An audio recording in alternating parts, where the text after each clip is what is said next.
Ronnie Ruisdael, hoe gaat het? Goed. Ja? Ja, top. Gaat goed.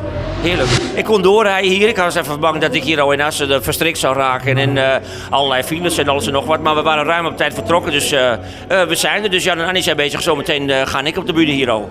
En wat vind je ervan? Ziet er al gezellig uit? Ja, het ziet er super gezellig uit bij overal. Hè. Ja, je weet niet wat je ziet. Ik bedoel, iemand zei al bij de poort voor, het is net carnaval, maar dat is ook wat ik zie, ja.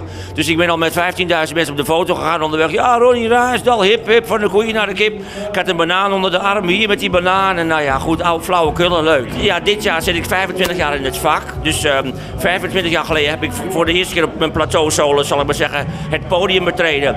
Dat vier ik ook. Dat heb ik in eerste instantie gevierd met een single, met de Koning van de Polonaise, een album erbij, de Koning van de Polonaise. Aan het einde van het jaar zijn er 2 concerten. Die gaan in het kader van het jubileum, van het 25-jarig jubileum.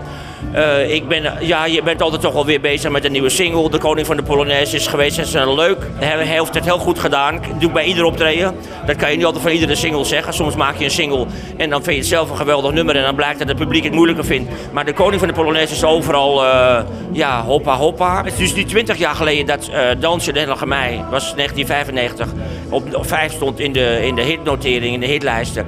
En ik ga Dansje de Heilige Mei ga ik weer een nieuwe zwengel geven. En ik ben samen met de producer bezig om te kijken wat gaan we ermee doen. Dus ik vind het zelf een heel spannend project. Want het is altijd heel gevaarlijk om met een oud nummer iets nieuws te doen. Maar ik heb er wel heel veel zin in, want het blijft, ja, het was toch zeg maar toen de tijd de grote hit van de Johnny's. En ik doe het ieder optreden al vanaf 1995 zal ik maar zeggen, ook al jaren daarvoor. Dus we gaan de beuk erin gooien. Ik moet zeggen, je bruist van energie.